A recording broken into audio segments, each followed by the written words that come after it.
Y esto le explica a través de sus propias frases, donde planteaba que al final uno siempre es responsable de lo que haya sido de él, o también su lema más reconocido, que es el hombre se hace a sí mismo. El estructuralismo nace entonces en la década de los 60, cuando Sartre se va orientando hacia la teoría, hacia el marxismo, y promueve en conjunto con Levi Strauss la creación de nuevos movimientos y nuevos pensamientos, que es donde surge entonces la teoría estructuralista. Levi Strauss da inicio al movimiento estructuralista basado en ideas de etnología que toman en cuenta pues, la cultura y a las personas y sus relaciones. El estructuralismo nace entonces como una metodología que busca analizar las ciencias humanas a partir de su estructura. Teniendo en cuenta esto, Levi Strauss define el concepto de estructura y habla de que este implica un carácter de sistema, lo que quiere decir que todos los componentes de este sistema están conectados entre sí. Es decir, si uno modifica uno de estos, se modifican los demás componentes de esto. Entonces no se consideran importantes a los términos por sí solos, sino a la relación que hay entre ellos. Eso sí es importante que lo tengan en cuenta. O sea, no es únicamente el signo como tal, sino la relación que guarda. Es un sistema de relación, no es independiente.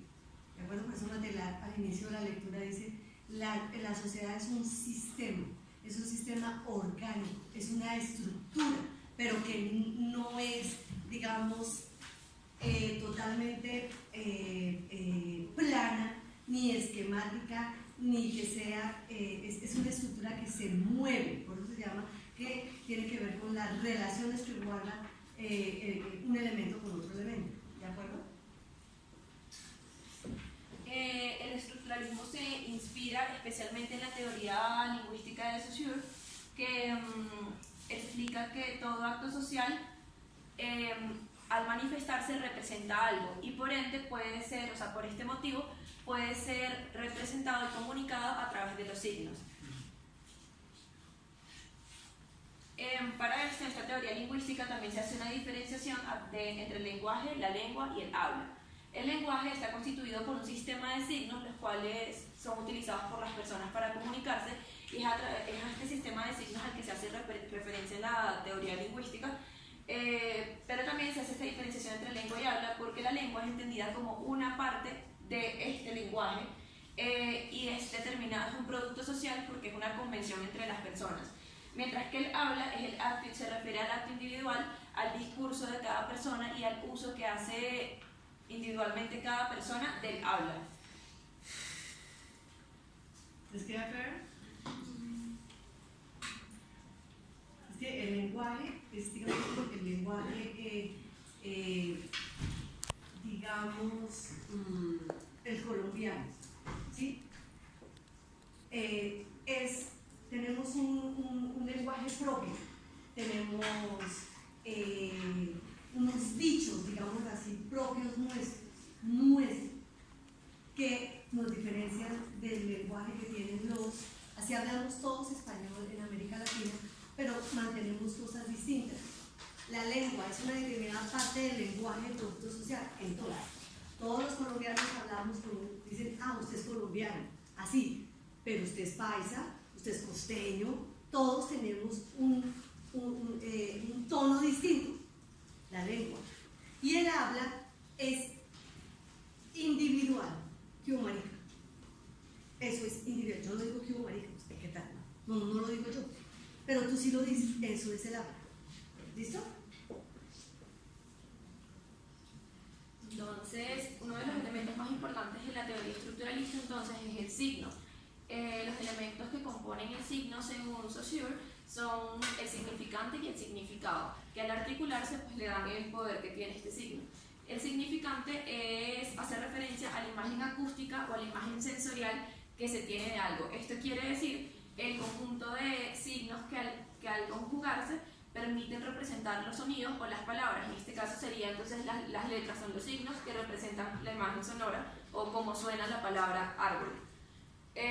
Y el significado es la imagen que hacemos en nuestra mente, o la idea o el concepto al que ligamos este significante al mencionarlo. Entonces, al escuchar la palabra árbol en nuestra cultura y entendiendo nuestros conocimientos que tenemos de esta palabra, lo podemos asociar con una figura que tiene, pues con algo que tiene un tallo, que tiene unas hojas, que es un ser vivo. Este varía mucho de acuerdo a la cultura y a los conocimientos previos que tengamos. Pero también Peirce define que otros elementos que componen el signo, o pues los define de otra manera. Estos son tres: son objeto, representamen e interpretamen. Entonces, el objeto corresponde a la porción de realidad que se tiene de ese signo.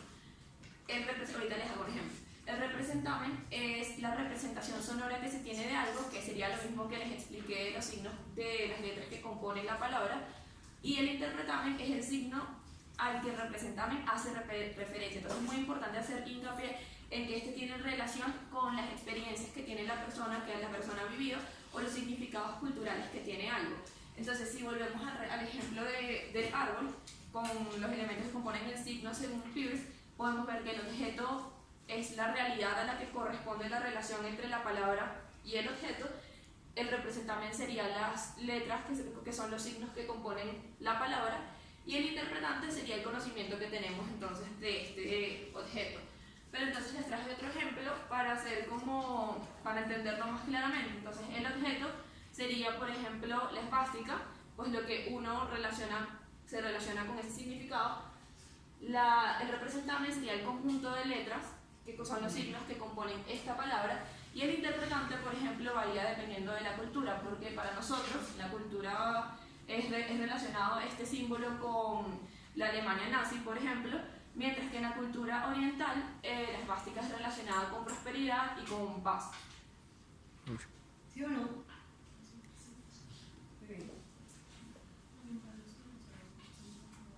Entonces, después de conocer los elementos que componen el signo según Peirce y según Saussure, les voy a contar cuáles son los tipos de signo. Entonces, acá son tres: el ícono, el índice, perdón, de signo, ¿no? Los tipos de signo, que son el ícono, el índice y el símbolo.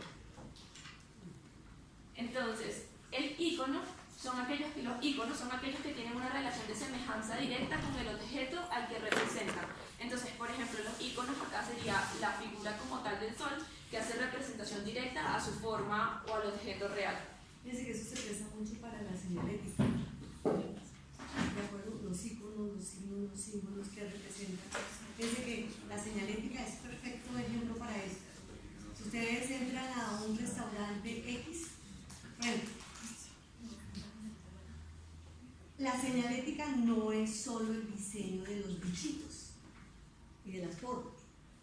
Por eso se llama: voy a trabajar un programa señalético.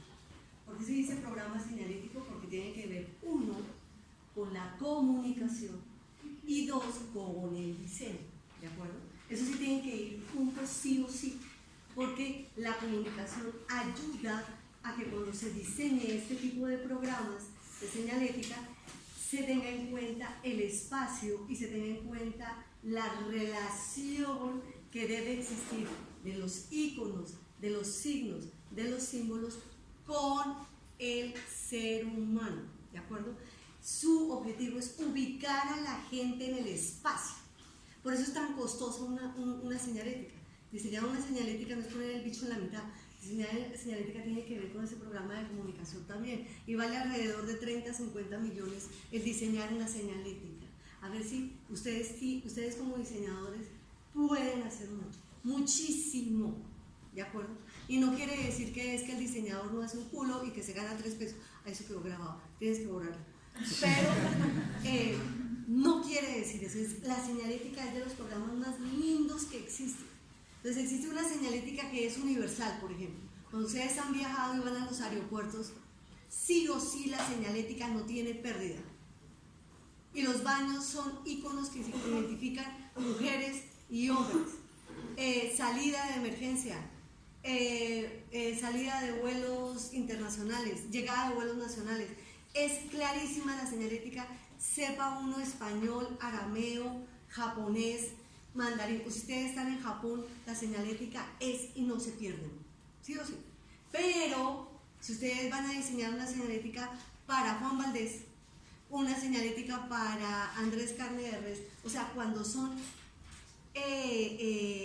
negocios locales, negocios propios, pues puedo llegar a modificar la señalética que es de baños, que es, excepto esas, las que son señaléticas de emergencia, salidas, no tocar, eso no se puede modificar. Extintor, ¿dónde está el extintor? Nadie sabe dónde está el extintor. Prohibidos, eso no se puede modificar. Prohibido fumar, prohibido fumar. No coma, no come. ¿De acuerdo? Cuando la gente no tiene esos prohibidos, come. Yo estoy comiendo, a mí no me dicen que sea prohibido comer, pero aunque exista una señal de prohibido comer, tú dices, está prohibido comer, no como. ¿De acuerdo? Es así, tan sencillo.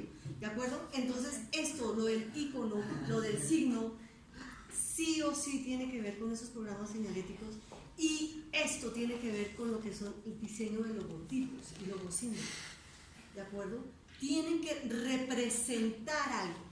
¿Qué representa un logotipo que ustedes vayan a diseñar? ¿Qué representa? Los valores de la marca, la misión y la visión del chuzo, y cómo lo interpreto yo, y se llama eso imagen corporativa, identidad corporativa, y cómo me ven los demás, se llama imagen corporativa. ¿De acuerdo? Fíjense que eso es un conjunto de relaciones que tienen que ver. Muy bien. Siguiente tipo de signo es el índice, que son los que tienen una relación de continuidad con respecto a la realidad. Entonces, ejemplo de esto es un rayo que indica que, por ejemplo, viene una tormenta, o las huellas que indican el paso de alguien. Esos serían los índices. Pero miren lo simpático, ¿no? Cuando uno le mete filosofía a la vaina es mucho. Les dice uno, si uno ve, por ejemplo, una persona con sombrilla, tú dices, ay, puta, debe estar lloviendo, ¿sí o no? Debe estar lloviendo. Mentira, la señora lo que no le gusta es que le dé el sol. Eso es un índice. Que uno ve a alguien con sombrilla y eso se sorprende. No únicamente indica eso. Hay veces que hay que meterle filosofía a la cuestión y hay que observar muchísimo qué indican esos índices. No es únicamente lo que está representado. Claro, uno ve esa huella y uno dice, debe ser la huella de un perro. Un perro, debe ser la huella de un gorila, debe ser la huella. ¿De qué es esa huella? ¿De acuerdo? Entonces fíjense que no es solamente lo único que representa el rayo. Ah, sí, uy, va a caer una tormenta. Pues puede que sí, puede que no. Entonces esas cosas hay que observarlas. Muy bien. El último tipo de signo son los símbolos, que son los que tienen una relación convencional con el objeto, y estos son los que son creados por acuerdos y convenciones entre las personas. Estos implican una relación entre ellos y un establecimiento de cuáles son estos símbolos. Entonces, por ejemplo, acá encontramos las señales de tránsito y el rayado del piso. Estos implican unos comportamientos a partir de esa mediación que se hace entre las personas y los establecimientos de ellos. Es lo importante que dice Daniela, implica comportamiento. Cuando llegó el Transmilenio, fue una de las prácticas. Otra, estaban los queridos mocos, yo les comenté, de alcalde. Por la carrera séptima, atravesar para llegar a la Javeriana, los chicos se atravesaban como si fueran cabras de monte. Además, atravesando y les importaba un pepino, y más de uno cayó sobre la carrera séptima. Y una de las cosas es que se hizo una campaña publicitaria acerca de las estrellas negras. Y se pintaban las estrellas negras sobre la séptima para decir, aquí murió un chico, aquí murió una persona. ¿Sí? Puta, tiene que culturizarse, maestro. No atraviese por donde le da la gana, atraviese por los semáforos. Sin embargo, en los semáforos, ¿cuántos también murieron en los semáforos? Chicos de ingeniería murieron en los semáforos porque los de los buses llegaban como la gente no frena. Pare es pare. ¿Quién obedece un pare? Nadie obedece un pare, todo el mundo obedece. Metamos por la derecha, no hay nadie, cruzamos. No, pare es pare, señor, pare antes de la esquina. y luego sí de la cruz. Aquí nadie obedece eso, eso se llama cultura ciudadana, ¿de acuerdo? Entonces se crean las cebras que en Europa, ustedes cuando viajen, va uno caminando y el carro va frenando, el automóvil frena. ¿Por qué? Porque allá, ¿qué vale primero? La vida de la persona. Acá no. Acá es bruta, pase, bestia, uy, que sea animal. Aquí parece que los automóviles tuvieran primero la prioridad que las mismas personas, ¿de acuerdo? Entonces se hace eso, pero no solamente con el símbolo, el haber dibujado las cebras fue suficiente. ¿Qué venía? La parte cultural, con cambiar comportamientos. Entonces, ¿con qué se hizo? Con mimos. ¿Se acuerdan los mimos insoportables, inmamables, desesperantes? El mimo era detrás de uno y uno decía, y le decía, cruce por la cebra, no se meta, cruce por la cebra, cruce por la cebra, cruce por la... Todo el mundo ahora cruza por la... Una que otra bestia, que fue hace como año y medio, que se brincó al frente de la Javeriana, se pasan sobre esos, las cosas que hay en la mitad de la séptima, se resbaló ahí quedó la persona. Entonces, cruce por la cebra, a que el semáforo esté en rojo, no en amarillo, en rojo, porque en amarillo todo el mundo se lo vuela. Cruce por ahí, métase por la derecha, vaya. Eso, por eso, no está, se prestan a acuerdos que se hacen dentro de la cultura de un país o de una ciudad, ¿de acuerdo? Para lograr que comportamientos sociales decentes. ¿Listo? Muy bien. Otro componente importante de la teoría estructuralista es la denotación y la connotación. Entonces, con denotar, en esta teoría se hace referencia a la primera relación que se tiene con el signo. Es decir, es la primera interpretación que se hace, lo primero que se viene a la mente al ver algo. Entonces, por ejemplo, al ver esta forma, esta figura más de acá, uno la relaciona en primera instancia con una casa, con su estructura, con el techo, las ventanas y la puerta, pero hasta ahí llega lo que es la denotación.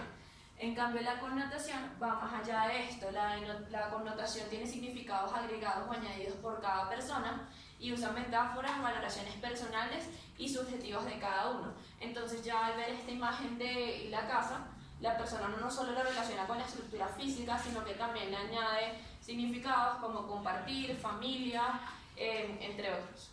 Hogar, dice que lo que maneja la vivienda, la casita roja, vemos ese signo, ¿sí? Vemos el signo, vemos el símbolo que es el techito, ¿sí? Y se asocia directamente con calor de hogar. Por eso es que ellos no han quitado la casita, aunque ya lo han trabajado mucho más minimalísticamente. De todas maneras sigue teniendo esa connotación de hogar, de cercanía, de tranquilidad, etcétera, etcétera. Y más con el símbolo que es un triángulo, ¿de acuerdo? Predomina el triángulo. Bueno, que sí, que en la parte financiera da mucho más estabilidad cuando la gente lo ve. Entonces, así como les decía Patricia, a primera vista cuando uno ve, pues las empresas también hacen uso de esta teoría para tratar de apoyar los mensajes que quieren comunicar. Por ejemplo, la vivienda, cuando pues, tú ves esto, en primera instancia pues es una casa, un techo, ventanas, lo que uno conoce como casa culturalmente, pero luego se aprovechan de esto lo utilizan, mejor dicho, para poder transmitir el mensaje que ellos quieren, que es tranquilidad, seguridad, familia, pues a través de su logo. Luego el último componente de la teoría estructuralista es el sintagma y el paradigma. Y el paradigma se refiere a un conjunto de signos que se relacionan, pero cada uno es diferente, es decir, todos significan algo diferente. Entonces, por ejemplo, acá tenemos casa, taza, masa, pasa. Por ejemplo, se relacionan por su imagen sonora, pero en realidad pues significan todos algo diferente. Luego está el sintagma, que es una combinación ordenada de signos, es una selección de paradigmas que al articularse unos con otros o al relacionarse se empiezan a crear significados. Entonces el sintagma es, por ejemplo, casa, choza, cueva, hogar. Entonces son todas palabras que pueden articularse de acuerdo a un significado, es decir, son todos espacios donde se pueden habitar, son espacios habitables. Y bueno, acá tenemos entonces este esquema que permite entender entonces el paradigma como palabras sueltas, como lechuza, sí, que se relacionan porque todos son pues, animales, vuelan.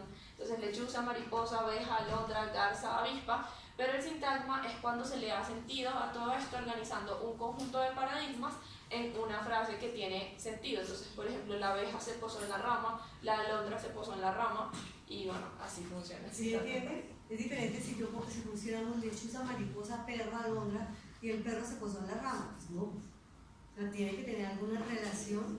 Lo que es el paradigma tiene una relación. Fíjense cómo en el lenguaje va manejando cosas distintas.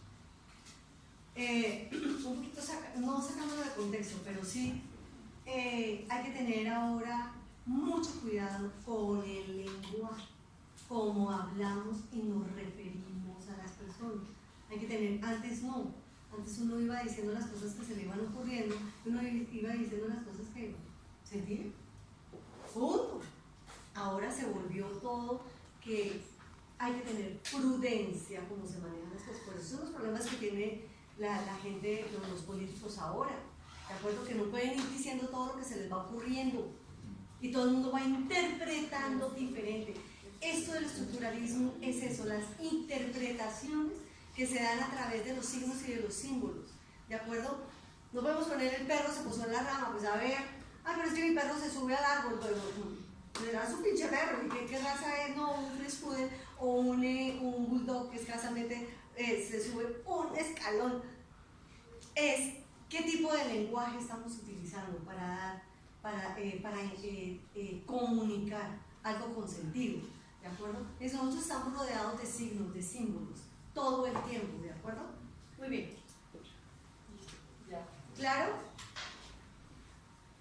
Bien. Entonces todos van a pensar. Vamos a aterrizar. Su merced de prender las luces, por favor. Bien. ¿Cuál va a ser el trabajo?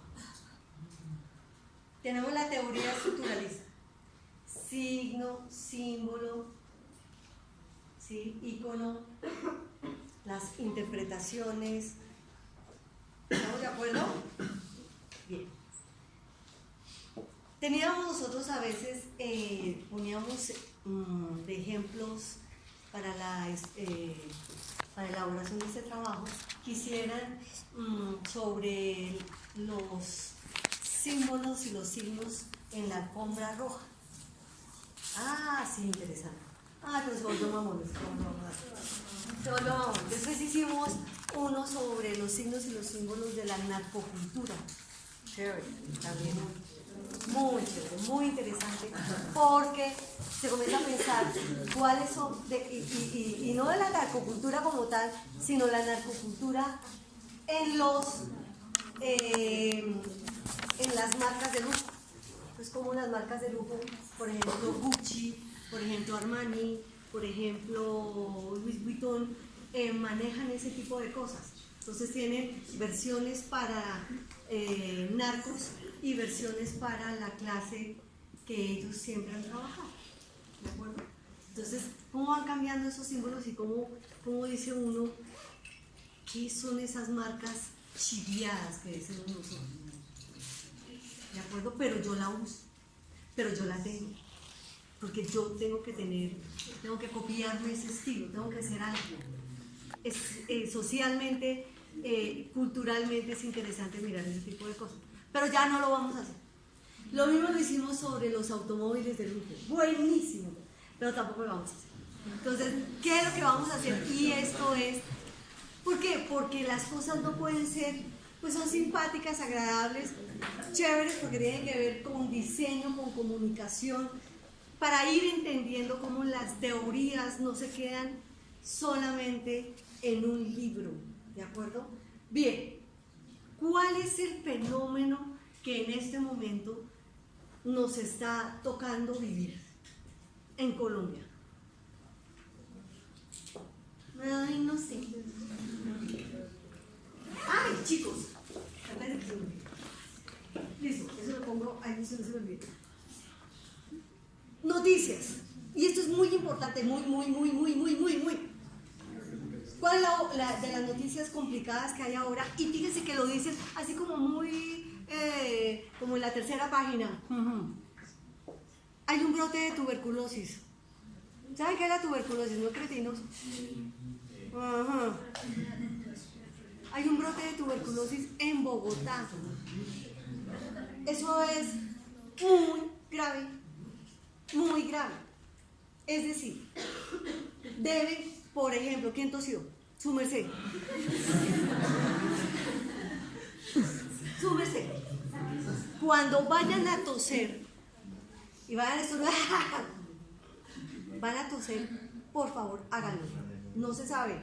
Tosan sobre o el brazo, o con un pañuelo, o con la bufanda. Después la lavan, todo lo que no le van a refregar todo al vecino, ¿no? La tuberculosis es una enfermedad que se contagia facilísimo. Eso es lo peligroso de la tuberculosis.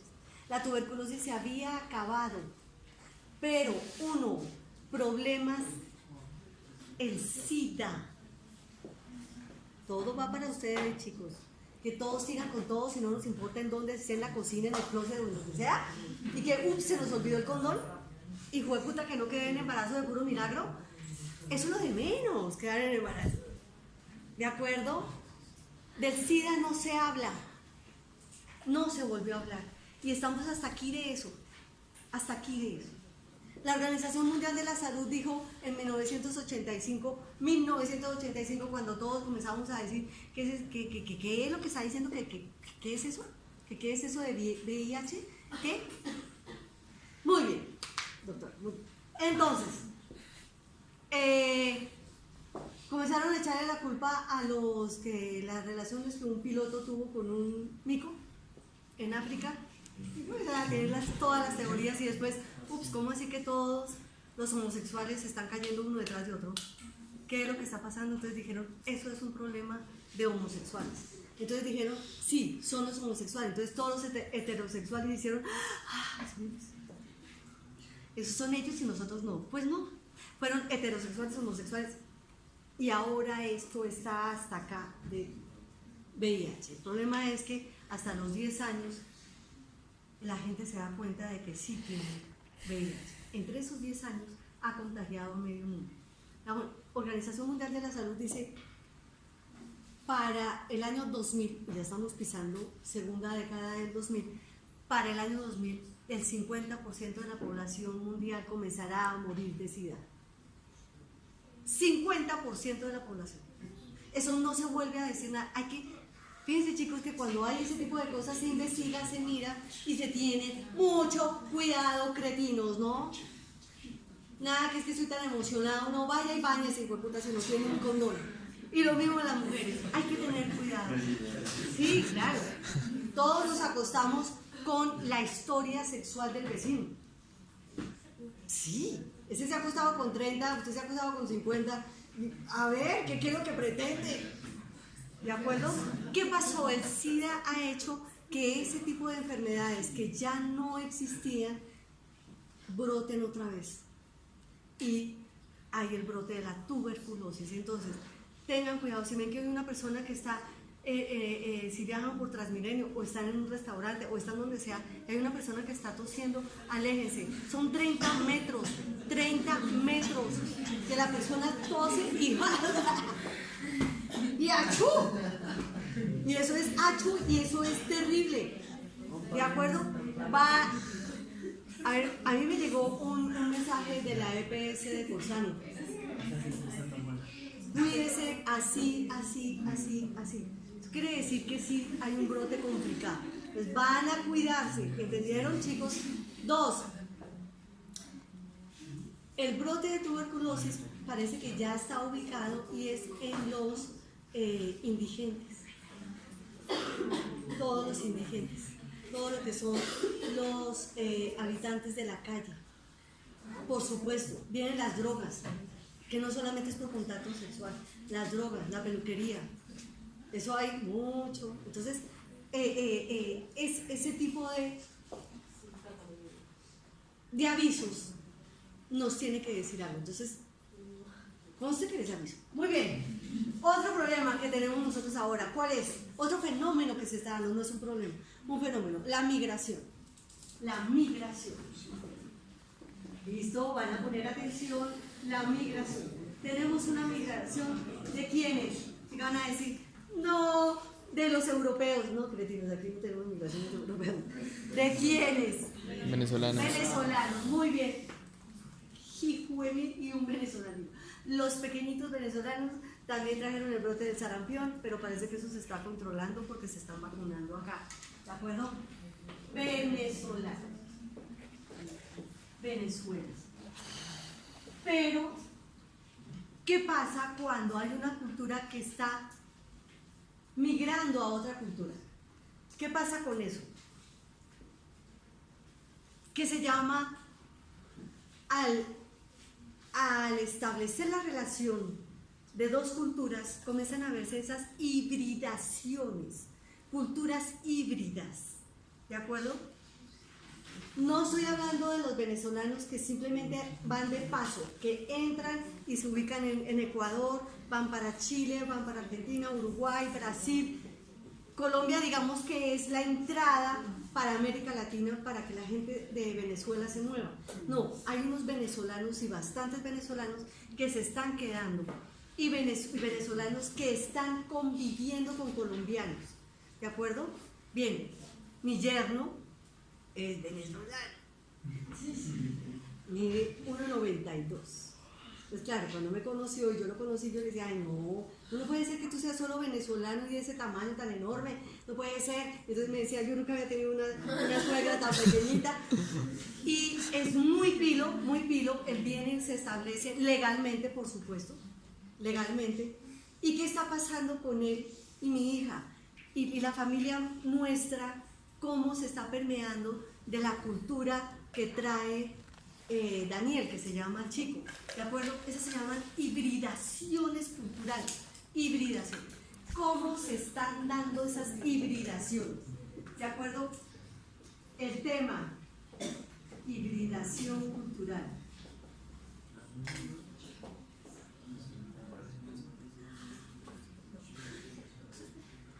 Bien, esto es de pensarlo y de identificarlo. ¿Qué traen los venezolanos y cómo se está mezclando con los colombianos? ¿Y qué resultado tienen? ¿Qué signos, qué símbolos y qué resultados? ¿Qué tienen que investigar? La cultura de ellos, ¿qué comen? ¿Qué comen los venezolanos? ¿Y qué comen y qué están comiendo acá? ¿Y cuál es esa mezcla? ¿Cuáles son los resultados? Divino. Listo, ¿cuáles son los colores? ¿Qué colores van a manejar? Es una temática interesante de pensar y de alguna manera de entender. No solamente es la migración con Venezuela, es la migración en Europa, la migración en Estados Unidos. Como por ejemplo los latinos vamos entrando a la cultura norteamericana y viceversa. Cómo la cultura americana entró primero a América Latina y cómo se van dando esas hibridaciones, ¿de acuerdo? García Canclini tiene un texto muy interesante sobre hibridación cultural porque es mexicano y les toca todo lo que llega de América del Norte, ¿de acuerdo? García Canclini, pueden consultar ese texto. Entonces consulten para entender ¿qué se llama hibridación cultural? Y esa es la infografía que van a hacer para el lunes.